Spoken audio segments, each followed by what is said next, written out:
Good afternoon, ladies and gentlemen. Thank you for being here. Thank you for your patience. Sometimes you think you're about to walk out, and then you got to go get a little piece of information, and it takes a few minutes. I'm sure I will be. I will be. I will be. Depends on what you ask. Before I ask you to ask questions, let me let you know that, as many of you saw, Secretary Shinseki testified in front of Congress this morning about the impact the shutdown has already had on veterans. As a result of the shutdown, the VA was forced to end overtime for claims processors last week. Mandatory overtime has helped the VA reduce the disability claims backlog approximately 31% since March 2013, about 418,500 on September 30th, down from the peak of 611,000 on March 11th, the lowest level in 2 years. VA's ability to reduce the disability claims backlog is hampered without the increased productivity gained from overtime for claims processors. As Secretary Shinseki told Congress today, we've already seen the backlog increase, reversing recent trends. This week, VA furloughed over 10,000 employees. These employees perform a number of critical activities, from staffing education call centers to offering vocational counseling and helping veterans manage their finances. By the end of the month, the VA will run out of funding to pay veterans the benefits they earned. As the Secretary said, disability compensation, pension, education, vocational rehabilitation, and employment benefits will be suspended due to lack of funding. Our nation's veterans have done their job for this country. It's time for Congress to do its job and pass a clean, continuing resolution to reopen the federal government and fund these benefits. With that, I'll take your questions. Julie. The rhetoric yesterday from both the White House and from Capitol Hill from the Republicans made it seem like everyone is pretty entrenched in their positions. But I'm wondering if the White House sees any signs, whether it's the Paul Ryan op-ed, whether it's the meeting today between the House Democratic and Republican leadership, that gives you any confidence that there's movement happening behind the scenes. The government remains shut down.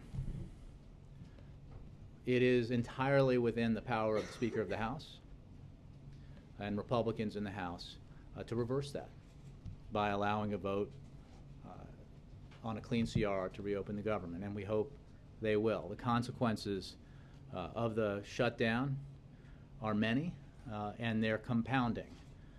Various economists have noted the impact of a prolonged shutdown on GDP growth, and the specific impacts, including the ones I just mentioned, continue, and the consequences are, real and resonant for millions of Americans.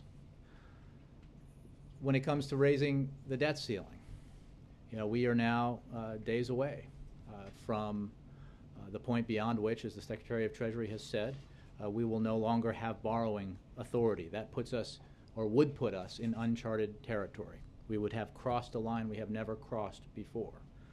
The consequences are unknowable in the specific, but catastrophic in any case. So we hope that the reality of the consequences of shutdown and the consequences potentially of threatening default or allowing us to cross that line will compel members of Congress to do the simple thing, the least that they could do, which is reopen the government and ensure that we will pay our bills on time, as we always have. So the President, I think yesterday from here, expressed his view that in the end he believes Congress will do the right thing.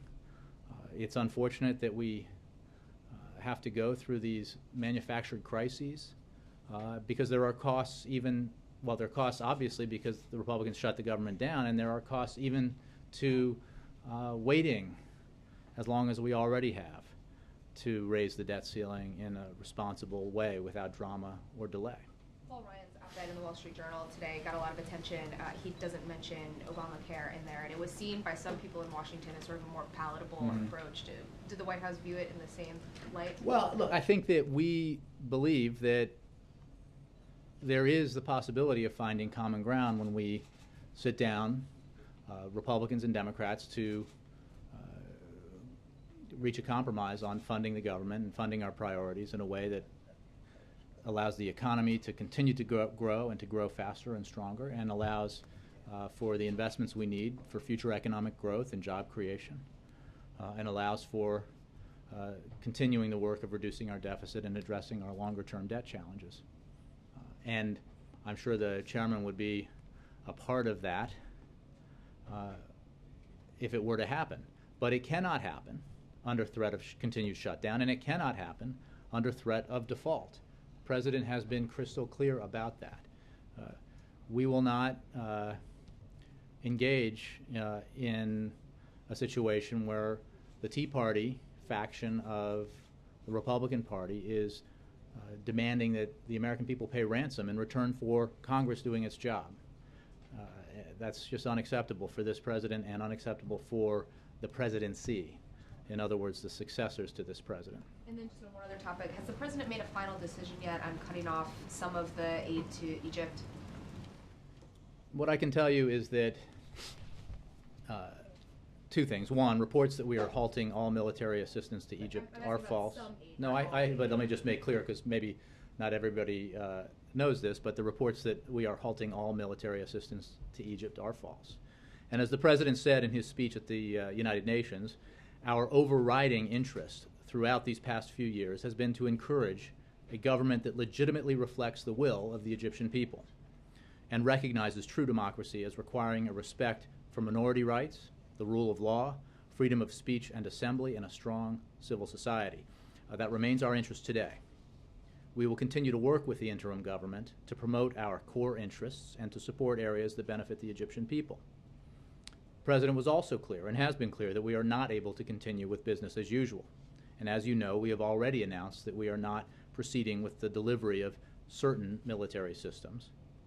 Following on the results of the review directed by President Obama, we will announce the future of our assistance relationship with Egypt once we have made the appropriate diplomatic and congressional notifications.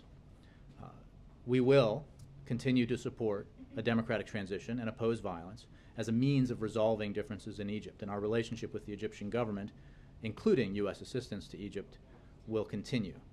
But any announcement about the future of our assistance relationship will come after we've made the appropriate diplomatic and congressional notifications. But just to close the loop on this, that makes it sound like the president has made a decision and you just need to notify certain parties before you can say that publicly. Is that I think it's fair to say that we will have a decision to announce once we've made the appropriate notifications. But I'm not going to get ahead of that process. Well, and just follow, that some aid is going to be cut then. Is that, you willing to? I think we've made clear, Steve, that we're not going to continue with business as usual. That's been, I think, demonstrated by some of the decisions that have already been made when it comes to certain military systems. But for the results of this review that the President asked for, I would have to ask you to wait for us to make that announcement pending the necessary notifications. Okay. Going back to the debt ceiling, some of the Republicans were left with the impression after the news conference yesterday that if the President would like to do, or would agree to do this, if you negotiate a short-term CR, then he'd be willing to negotiate over the debt ceiling. Is this the case? What is he willing to do? What is he not willing to do? The President will not pay ransom in exchange for Congress doing its job and raising the debt ceiling and maintaining the full faith and credit of the United States.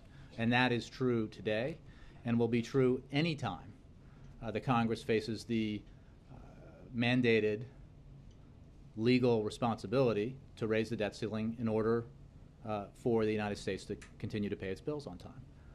We prefer, because the issue here is certainty, that the debt ceiling be extended for a longer duration.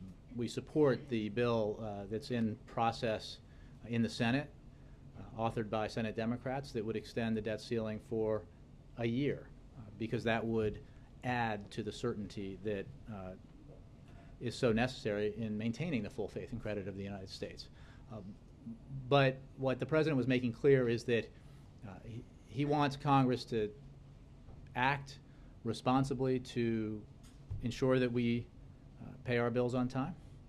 And if Congress sends him a bill that does that without partisan strings attached, he'll sign it.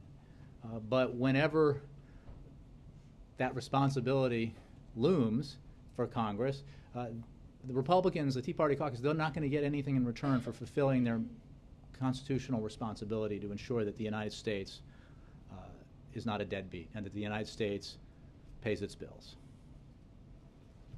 Jim. Jay, I guess for the last couple of days, folks have been wondering what is going to happen to the military spousal death benefits. Any update on that that you can provide? I thank you for the question. The Department of Defense informed Congress that the department would be legally unable to pay death benefits were there to be a lapse in DoD appropriations. In other words, informed Congress prior to the lapse that would be the case if there were to be a lapse. Unfortunately, this issue was not explicitly addressed as part of the Pay Our Military Act. The President was very disturbed to learn of this problem, and he directed the Department of Defense to work with the Office of Management and Budget and his lawyers to develop a possible solution. And the President expects this to be fixed today. Oh, so today? This Correct. should be resolved and that's what the those President payments should go expects. out. He was not pleased to learn of this problem, and he has directed the OMB and his lawyers to find a solution, and he expects to have one today. And getting back to the debt ceiling, we know that October 17th is the sort of deadline that was set by the Treasury Secretary, and I'm just wondering, the last time we went through this exercise, we didn't even go into default, and the nation's credit rating was downgraded. Is there a date before October 17th? Are we entering sort of the red zone or the danger zone even now with respect to the debt ceiling in terms of not getting this resolved because of the potential consequences that may come, whether or not we go over the edge? Well, we've already seen, and I'm just reflecting what I've read in the financial press, there have already been signs of reaction to the possibility that Congress may fail to fulfill its responsibility here. And as we get closer, I think that reality would become more of an issue. I think you accurately described what happened in 2011. Because it became clear that Republicans in the House were serious about threatening default, there was an impact on our economy. There was an impact on the global markets and their perception of U.S. creditworthiness. That, in turn, slowed economic growth here, costing us jobs. That, in turn, those consequences, in turn, added to the deficit, added to unemployment. I mean, this is one of the things that's so frustrating, I think, about the rationale behind what I guess some have called the debt limit deniers. That in the name of fiscal probity, they're proposing that we engage in a process with unknowable consequences, except that they're all severe and negative, that in all cases would add to our deficits. If the cost of borrowing goes up for the United States, it hits families across the country. It also hits the United States. That adds to our deficits. If economic growth slows or we go into a recession, revenues are down, unemployment goes up, more people depend on assistance, that adds to our deficits. This is irresponsible and reckless, and we should not even flirt with the prospect of default. Congress should do its job and fulfill its responsibility in the manner that prior to 2011 it had always been fulfilled, which is raising the debt ceiling without the real threat of a default and without threatening default if you don't get the partisan demand that you ask for. But is there a feeling inside in the White House that it really needs to get done before the 17th, maybe this weekend, to sort of avoid the edge as much as possible? I think, look, this is the problem with uncharted territory. The sooner the better. We have been calling on Congress to act and raise the debt ceiling without drama or delay for weeks and months. They did it, remember, in early this year. Because there was no threat of default, because there weren't a lot of Republican congressmen and senators talking blithely about the apparently positive benefits of this kind of scenario, we did not see any negative consequences, and quite the contrary, the economy continued to grow, and the economy continued to create jobs, more than 1 million at least so far this year. The opposite of that is what we're seeing now, and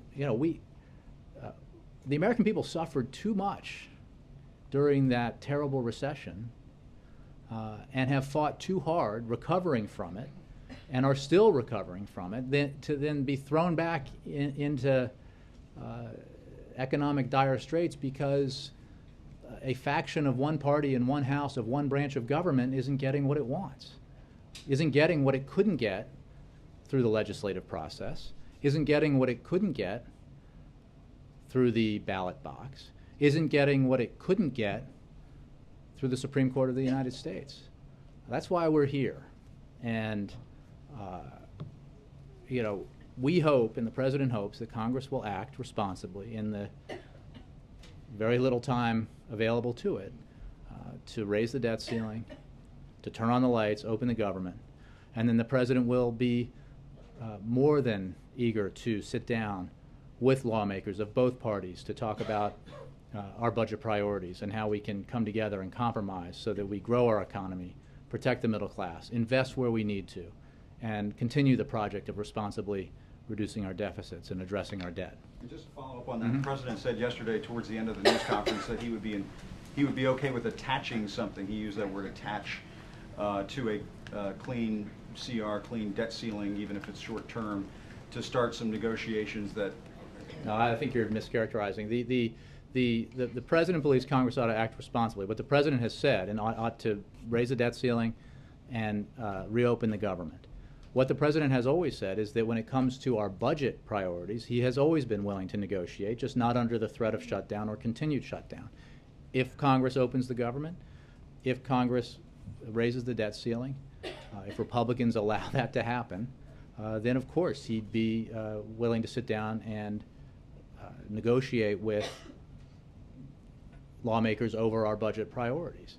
What he won't do is, in any scenario, pay ransom on behalf of the American people to the Tea Party in exchange for preventing default. Can't do that because the consequences of that, as many have written, I don't mean concessions. I meant attach something that would require some discussions to occur. He said something like, "Well, if my word's not good enough, you can attach something that would require discussion." I mean, all he's saying is that he's made abundantly clear, as he has all year long, including in his many conversations with, and meals with, and coffees with, and phone chats with Republican lawmakers over the course of this year, that he's willing to sit down and negotiate. And how Republicans and lawmakers.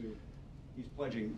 If you've missed that, I don't know where you've been. Yes, he is pledging, as he has all year long, to sit down and negotiate with lawmakers over our budget priorities. What he won't do, because it is irresponsible on behalf the behavior by the Republicans, is pay ransom in exchange for keeping the government open or keeping us from defaulting. Congress ought to take care of those issues, and then we can negotiate. John. Jay, you have that skeptical look on your face, John. Always a little skeptical, Jay. On this question of families of those who have lost loved ones in serving our country, you said that the White House knew that this problem would be there in the event of the shutdown. The Department of Defense informed Congress, so Congress knew about it. Yeah. Yeah. So Congress knew about it. The White House knew about it. The President is the Commander-in-Chief. He's the Chief Executive. Was there literally nothing that he could do to ensure that these families are taken care of? I mean, he's doing it today, John, because it was not addressed by Congress in the Pay Our Military Act. Did he it was ask not Congress to take care of it in the Pay Our Military Act? John. I mean, were there any discussions there? John, the Republicans shut the government down. None of this would be an issue if the government were open. Okay. Two, Department of Defense, as every agency did, warned Congress of the myriad consequences of shutdown. This is one of those consequences. Unfortunately, it was not explicitly addressed in the Pay Our Military Act. I'm not assigning blame for that, but it wasn't. The President learned that this had not been addressed. He directed the OMB and his lawyers to find a solution, and they're working on that, and we expect one today. So I don't think there's any disagreement that this is a matter that needs to be resolved, that it's unthinkable that these benefits would not be available, and therefore he's doing the right thing as Commander-in-Chief and making sure that it's resolved.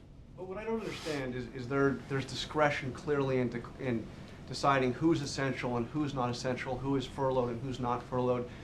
You're here, these briefings are taking place. I mean, there's clearly decisions made. How could there not have been a decision made that if there's anything that's essential, it would be taking care of those who lost loved ones in the field of battle? And so the Department of Defense informed Congress that this would be a consequence among many other consequences, and it wasn't. Well, John, look, I mean, again, if you want to editorialize, Commander-in-Chief, when he found out that this was not addressed, he directed that a solution be found, and we expect one today. I think that's. You didn't find out until yesterday that this was again, not being addressed? I think I've just been pretty clear about the process here. Congress was informed, as it was informed of all of the consequences of shutdown, and they are many, as we see, and the solution to all of this is not the piecemeal reaction to them or Band-Aid approach to solving them. It's opening the government at funding levels Republicans set. Remember, if anybody thinks that Democrats in Congress are getting a concession by extending the government on a short-term continuing resolution at funding levels, sequester levels, agreed to and celebrated by Republicans, they're sorely mistaken. Leader Pelosi and Leader Reid deserve credit, and Democrats in the Senate and the House deserve credit that they agreed that it was too important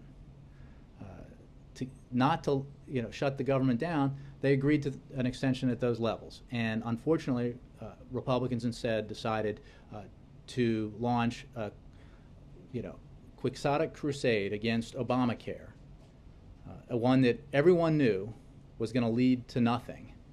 And everyone across the country who has even a tangential relationship with the government is suffering as a consequence. I'm talking about this window that seemed to be open yesterday of a short-term debt ceiling increase, short-term funding, and some negotiations that could happen in the interim. Mm-hmm.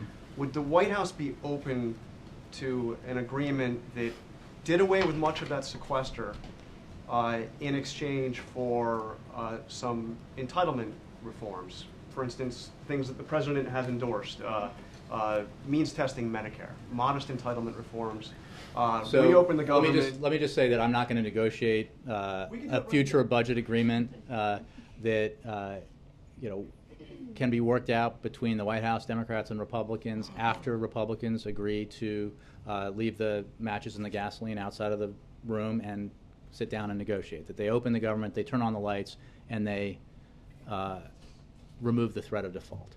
What I will say is that we have often seen proposals that basically say, give us what we want in exchange for giving us what we want. And the President has made clear, as he did in his budget, that he is willing to make tough choices, ones that have caused consternation among Democrats, as part of a balanced package that reduces our deficit and invests in the necessary areas of research and development and education and infrastructure that will help our economy grow and make us stronger in the future. So I'm not negotiating specifics, but I think it's important to remember where we've been and how far we've come and how we can move forward. And moving forward requires a balanced approach. Now I'm asking a principle here, not the specifics, but the principle. Is the White House open to an agreement that would trade sequester cuts, which you've cited as being so bad, for longer-term entitlement reforms? I believe many Republicans have cited sequester cuts, including, most specifically, the significant cuts to the Defense Department as bad as well. And what I'm not going to do, again, is negotiate a budget deal here when Congress's first and foremost responsibility right now is to reopen the government and assure the American people that because leaders are, answering the call of a minority within their representation in Congress, are willing to threaten default. We're not going to pay a ransom to the Tea Party so that the United States pays its bills. It's an irresponsible and reckless approach to governing. Major. Did the president think that the Pay Our Military Act did cover this particular aspect? Again, let me just tell you one more time, Major.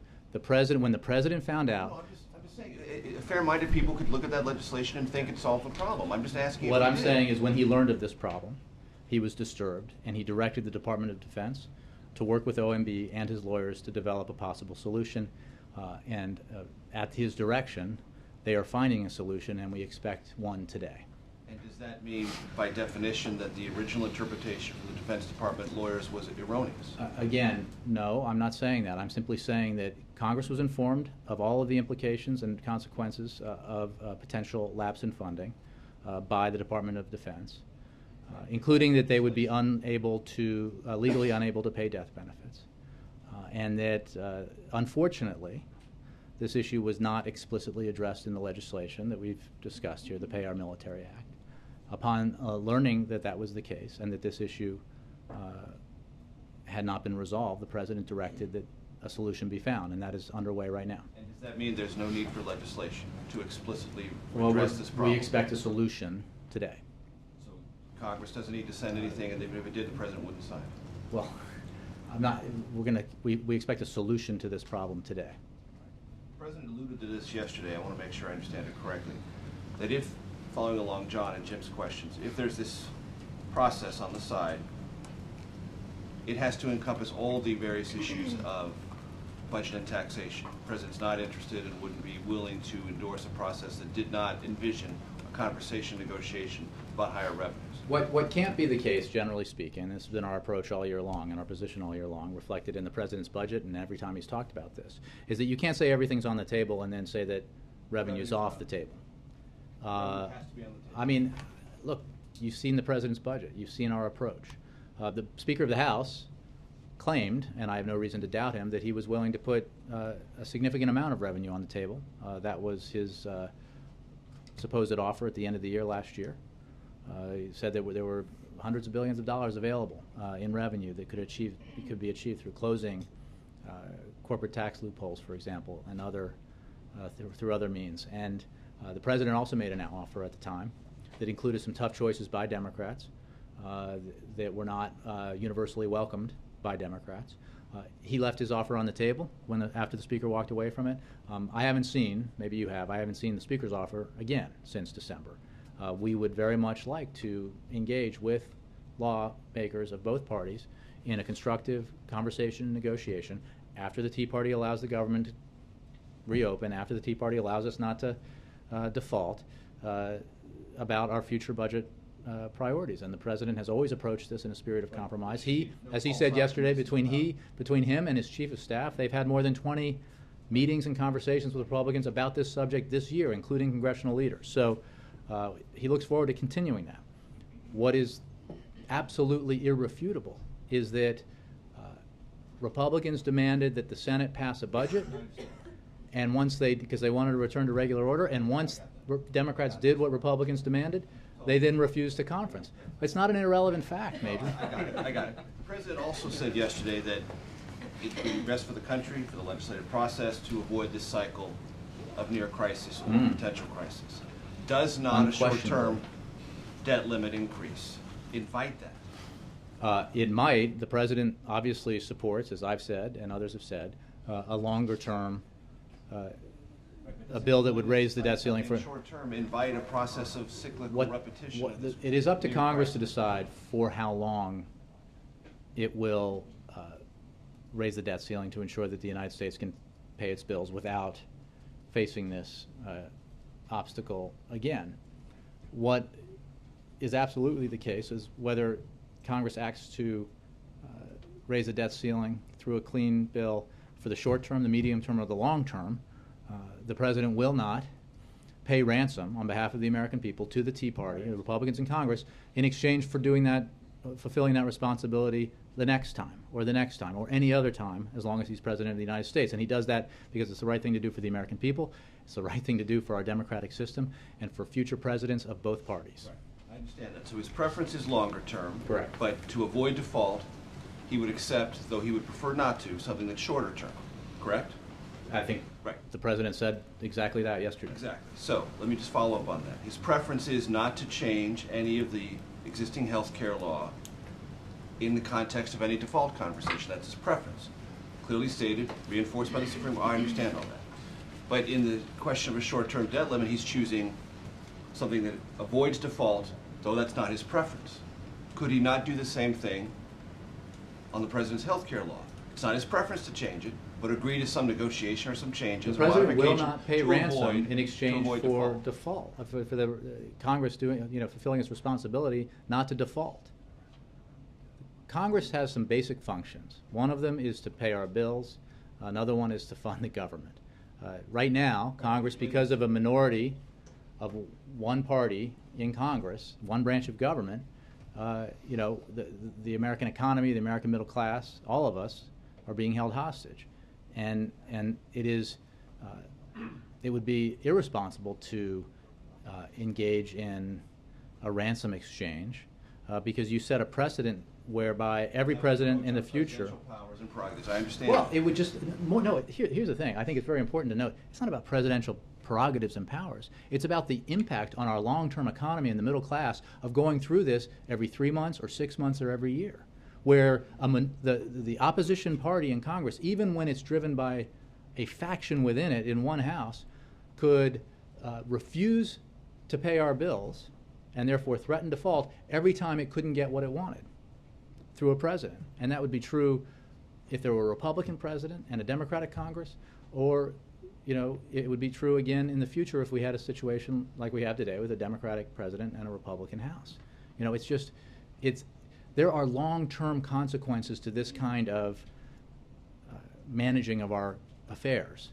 We are the economic power that we are in no small measure because the world looks to us as the beacon of stability in the global economy.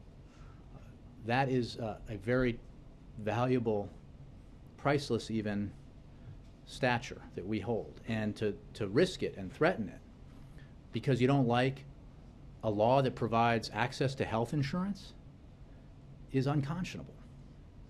If you don't like the law, change it through the legislative process, or try to, and they have, and they haven't succeeded. So then they can try to change the representation in government to the point where they have a president who will overturn it or a Congress will overturn it, and they're welcome to try that. Instead, they're threatening default because they don't want this law that provides insurance access to millions of Americans to take effect. And that's just wrong. Do you have anything on the, there are some conflicting reports about what Iran is proposing or not willing to put on the table in terms of either limiting certain production of weapons-grade plutonium or various nuclear facilities. Do you have any overall assessment of what you've heard in the last 24 to 48 hours and whether or not they are continuing what you have asserted is a productive arc in terms of perhaps dealing with the situation? I do not have any new information with regards to the process of determining whether or not Iran is serious about trying to resolve its conflict with the international community over its nuclear weapons program. We continue to see, as I think the public does, signs of a new willingness to address this problem and a generally new posture by the Iranian government. But when it comes to the specific negotiations, I think we'll look to the P5+1 talks later this month for an indication as to whether the Iranians are serious about moving this forward and coming to terms with the international community and fulfilling their obligations when it comes to their nuclear. Well, again, I wouldn't have anything to comment on beyond what we've seen generally, which we've talked a lot about. Jay, when did the president learn specifically that the military death benefits would not be paid? Again, Ed, for the third time. Well, I didn't hear that question. Yeah, and it was asked. I can tell you that So why are you when not he did answering? learn, Today he or asked. yesterday? Ed, I don't know specifically. I can tell you that when he learned that these benefits were not explicitly dealt with in the Pay Our Military Act, he was very disturbed, and he asked for the OMB and his lawyers to take action. So why didn't he have that action taken before today, though? 'Cause there You were have to work out a news reports process about it yesterday. unless you're willing to write the check, Ed. I mean, you know, that Well, there it takes some time. who would write that check, It 'cause they takes some care about time this. to.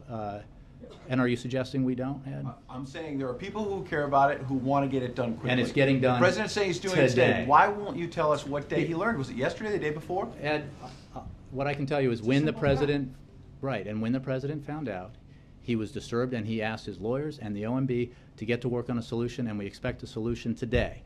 What Congress did not do, when it was informed by the Department of Defense that the DoD would be legally unable to pay these death benefits, was take action, A, to keep the government open. That did not seem to disturb the Republicans who thought it was the right thing to do to shut the government down, just as it did not seem to be particularly disturbing to Republicans when they would cause all the other consequences of shutdown. They chose instead to shut the government down. Unfortunately, this was not addressed in the Pay Our Military Act, which was a bill that was supported broadly with bipartisan support, as well as from the president, and signed into law. And I mean, this is not that complicated. I know you're trying to make a partisan issue out of it, but Nice try. but Ed, you won't tell us a simple fact of when the president learned. You're trying to say I'm he's saying- outraged by it, so he wants to move quickly. If he learned last I'm saying Tuesday, that when he or learned yesterday about or the it, day before. he asked for, directed those who work for him to find a solution, and we expect a solution today. Okay, and What I haven't seen is a solution from Congress, but the president will have one today. so you've repeatedly said today and previous days that you don't want to do all this in a piecemeal fashion. Republicans Mhm. should pass a clean CR. We understand you've said that again and again. But you have had to deal with piecemeal, for example, in this issue. The president wants a solution on this. Yesterday, there was an immigration reform rally in Washington. The National Park Service had to staff it. They say they do that because it was on First Amendment grounds. But how can you justify letting a rally like that go forward that could happen yesterday, could happen next week, before something like military death benefits are taken care of? Like, why is a Ed, rally so... I'll answer it now, and I look forward to the piece that you'll do on it.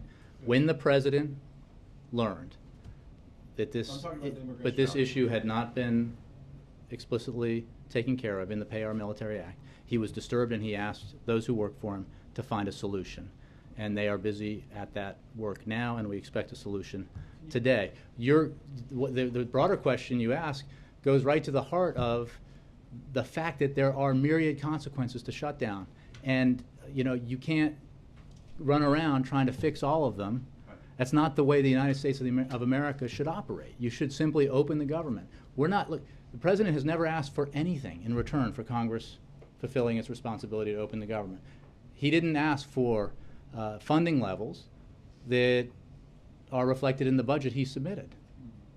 Neither did the Democrats. The Senate passed the budget as the Republicans demanded, and you will note that the CR that the Senate passed and Democrats support, and the House could pass if the Speaker would allow it to come to the floor, and Democrats would support it, does not represent funding levels that Democrats have requested. In fact, they fall far short of what Democrats have requested. But the Democrats believe that because permits need to be issued, because death benefits need to be paid, because Head Start programs need to be open, because hundreds of thousands of Americans need to get back to work, that we ought to open the government. It's as simple as that. Just vote and open the government.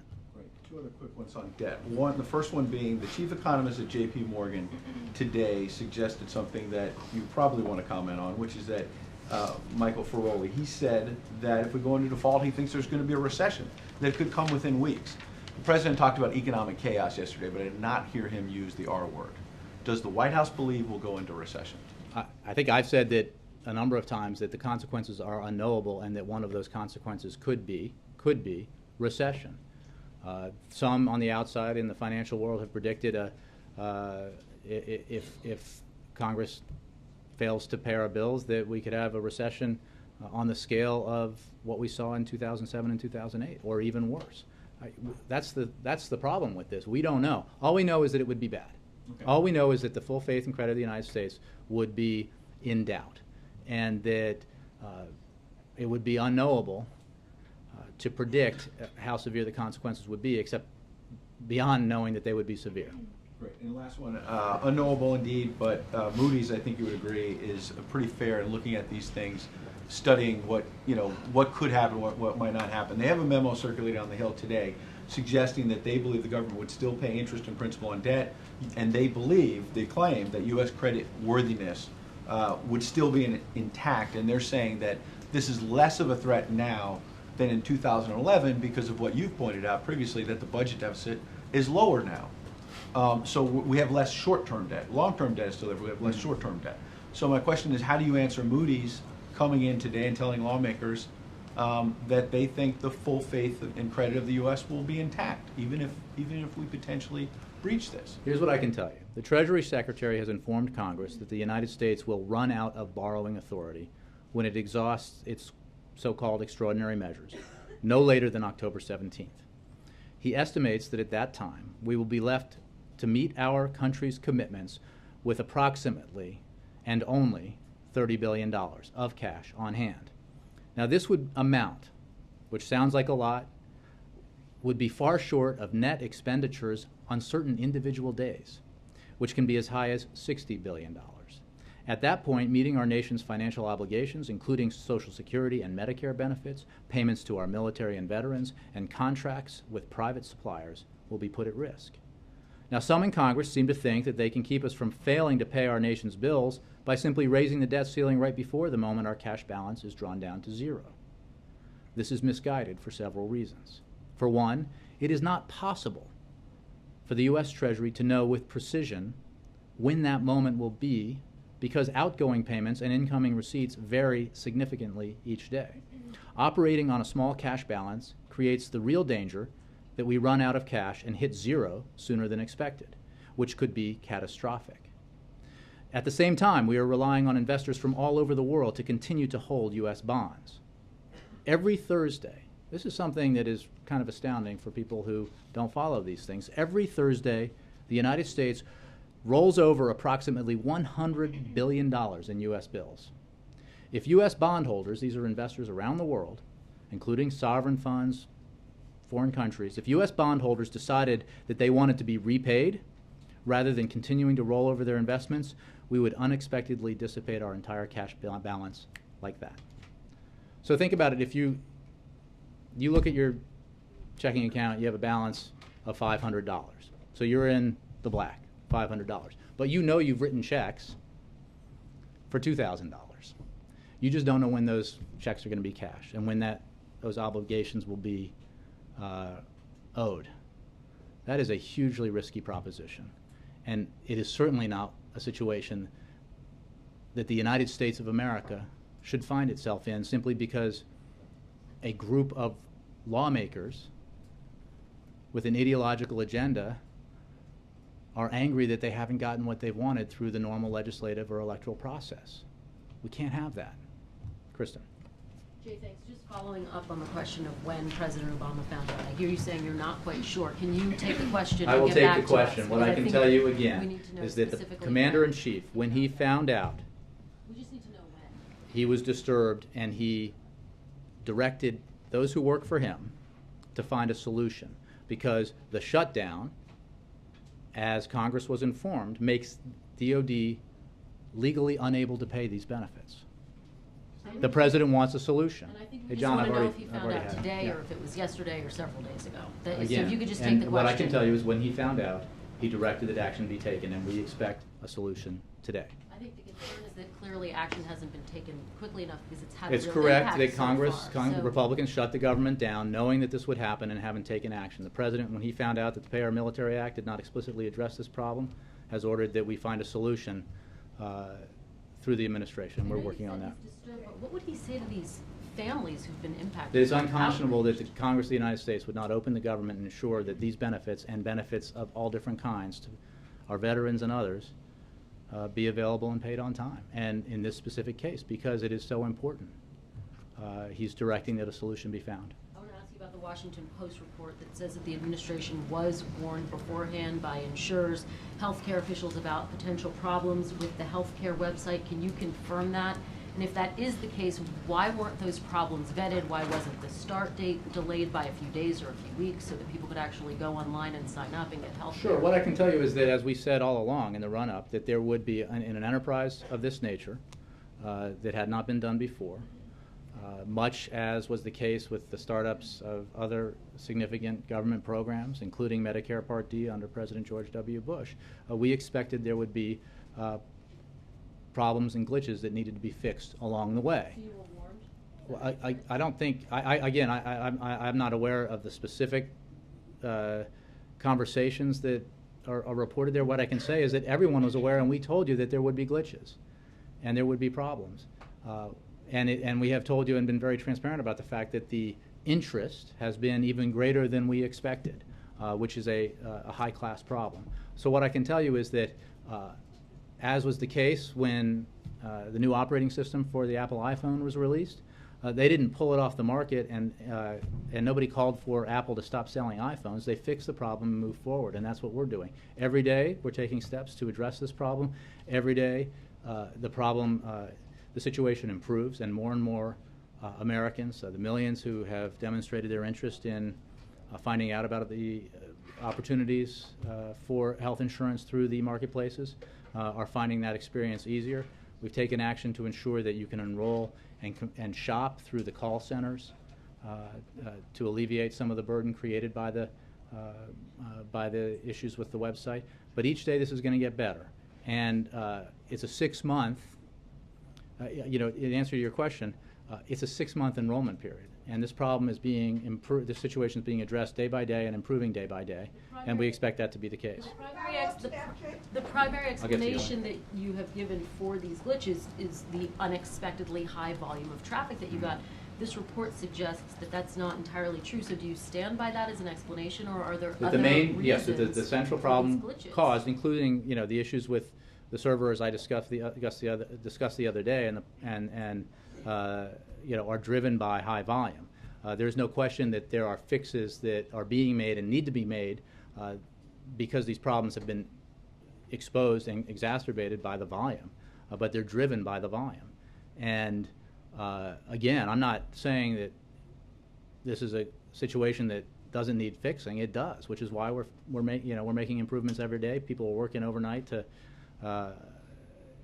make those improvements to the website. What is absolutely the case, and you've seen it anecdotally reported across the country, is that Americans are finding out that they have, for the first time, affordable health insurance available to them. Americans are making the choice to enroll and purchase that insurance. I think that, as I've said in the past, that one of the reasons why we're having at this impasse and Tea Party Republicans shut down the government over Obamacare is because they know that it's the law of the land, as the Speaker of the House said after last year's election, and it's being implemented. And as it gets implemented, more and more Americans are discovering that there are benefits available to them that will improve their lives, make their lives more secure. And if you're a family of 4 and you're a father or mother who votes Republican every time, who voted against Barack Obama and voted against Democrats who supported Obamacare, and you find out that you can affordably purchase health insurance for your family, good quality insurance and coverage, you're going to do it because it's the right thing to do. And right now, this is not about, when it comes to the provision of these benefits to the American people, it's not about politics anymore. It's just about individuals and families deciding what's right for them and finding out that there are protections and services available to them through the Affordable Care Act that they never had before. That's why we're going to continue to work to make sure that the healthcare.gov site is improved and to make sure that the millions of Americans who have demonstrated their interest in finding out about these marketplaces and the many options available to them are getting the best possible consumer experience they can. Do you know, Jay, if by chance, and this is to follow up on that. Lynn. Thank Do you know, we know that President Obama is an early adapter, he has handheld devices. Do you know, and a lot of consumer experiences he can't take part in because of his job, do you know if he has tried or to use or to log on to healthcare.gov, if he goes back to the site for his namesake program? There's no question that he's capable when it comes to using technology. I don't know that he gets briefed on implementation regularly and is shown how the system works. So I know he's very familiar with it. I don't know if he has personally gone on the website absent those briefings that he's had, but he is up to date on the implementation process. He's up to date on the steps being taken to address the problems with the website, and he has instructed his team to work 24/7 to resolve these problems. Could you take the part if he has tried it? I can take the question, Lynn. I'm not, you can ask me a lot of things about what he is reading or looking at. I may not, but I can tell you that I can guarantee you he knows in great detail how the website works, what the issues are, the number of people who are across the country who have been going to the website and exploring the options available to them. And he has made clear to his team that he wants them to take every measure necessary to improve the consumer experience. Bill. Yeah, back to the debt limit issue for a minute.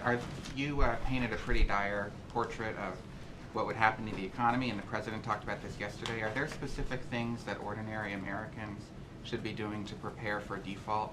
Should they be saving more money? Should they spend less? Should they delay a home renovation or delay a car purchase? I would not be in a position to offer that kind of advice. What I think every American would hope is that the people they send to Washington make wise choices about how they are stewards of our economy. And the wise choice in this case is to ensure that we pay our debts, that the United States does not default, and that we don't inflict any more wounds, wholly unnecessary wounds on our economy right when it's growing and there are signs of further recovery.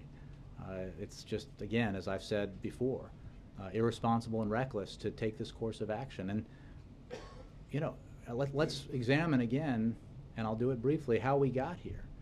Right? The Speaker of the House said his preferred course of action. He said earlier this year he couldn't imagine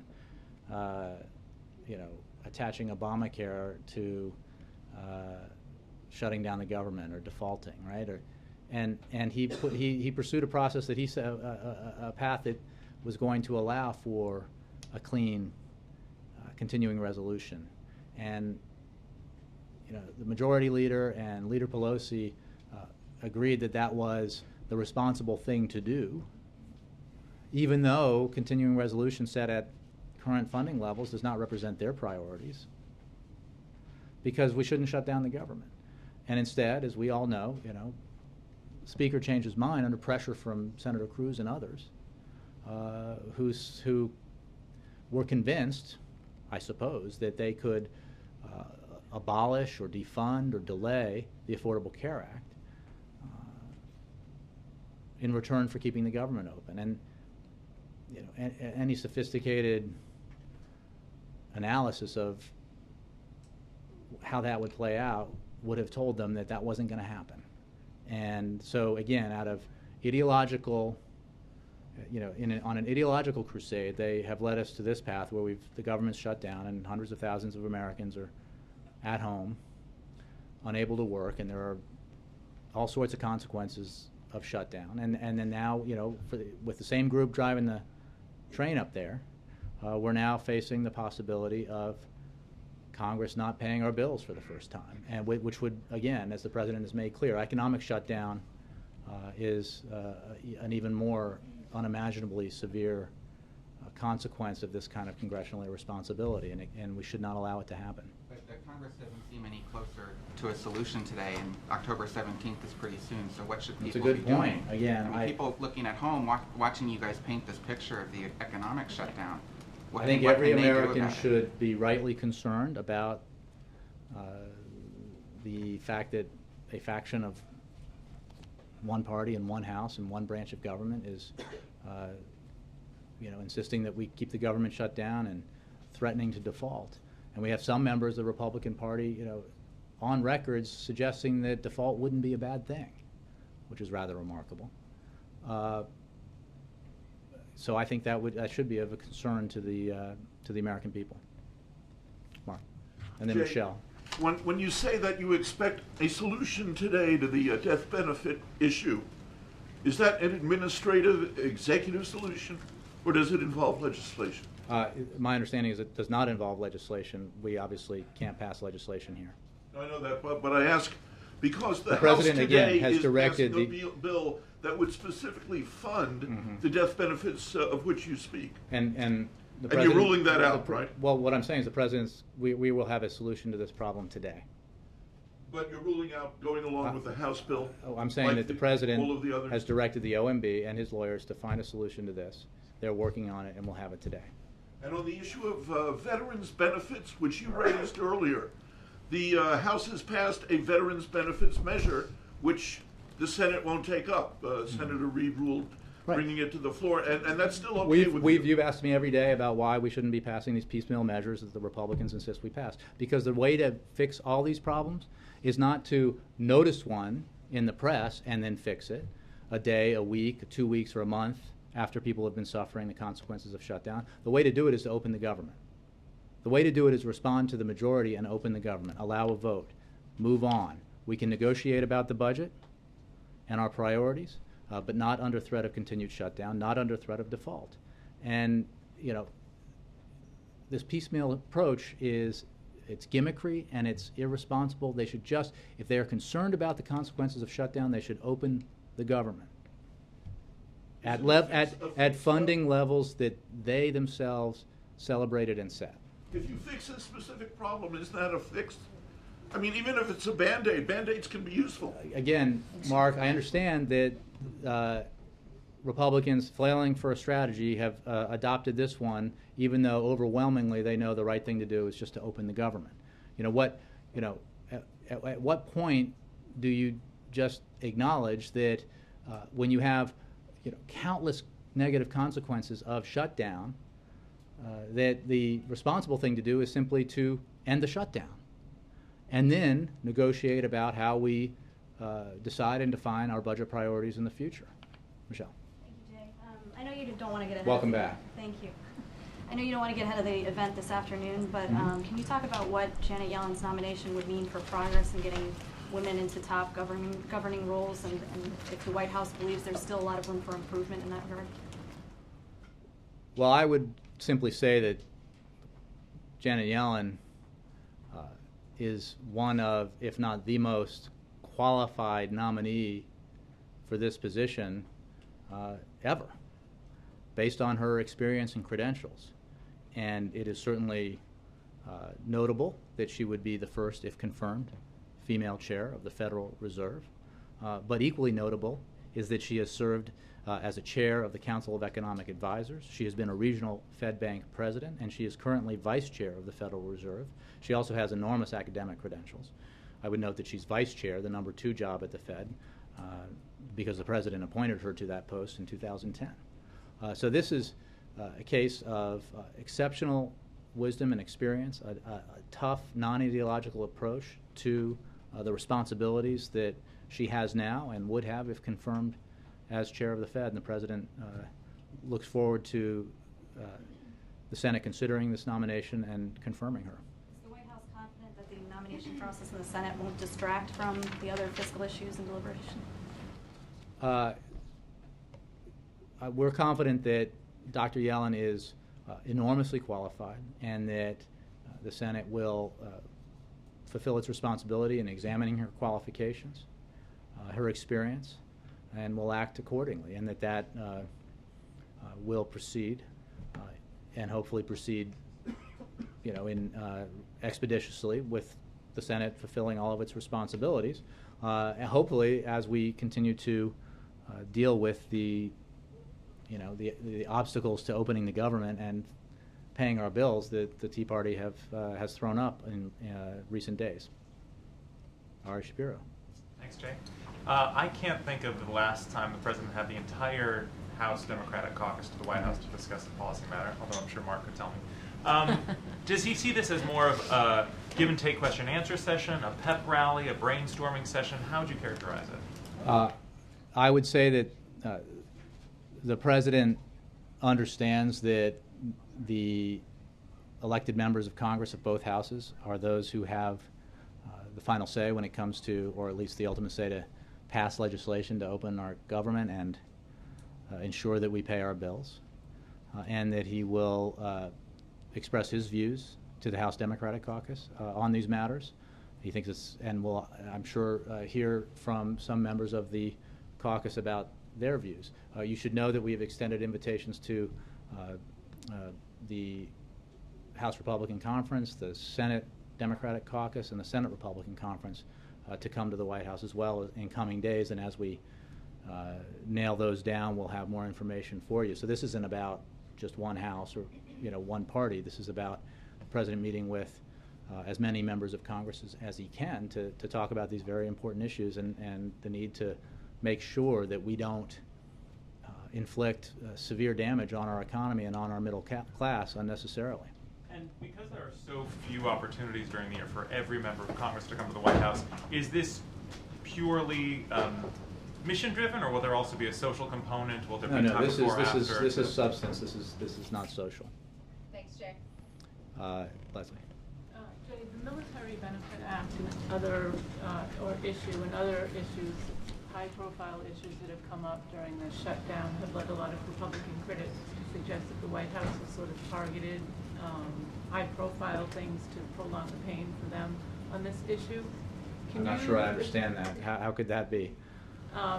They shut down the government and then blame us for the consequences of the shutdown? Well, can you assure us that the agencies that developed the contingency plans and decided which jobs to furlough? Yes, I can. And look, did not have what has been remarkably unreported is that every agency posted and briefed Congress on their plans for a lapse in funding. And those plans were consistent with past practice. And, again, I'm not sure what charge you're making, except that when it comes to the essential and unique responsibilities and services that our military men and women provide, the President has made clear that we need to take care of them, and in the case of this particular issue with death benefits, we need to take action to ensure that those are paid. And you think that's been across the board on all the agencies? There's been no consideration of what might cause more headlines or more... I mean, you're asking an open-ended... Again, well, I'm not sure what you're asking me. The answer is every agency, as I understand it, obviously there's a number of them, in keeping with past practice, hoping there wouldn't be a shutdown, but understanding it was a responsible thing to do to plan for one, provided its contingency plans and posted them, and did so responsibly. Thank you all very much.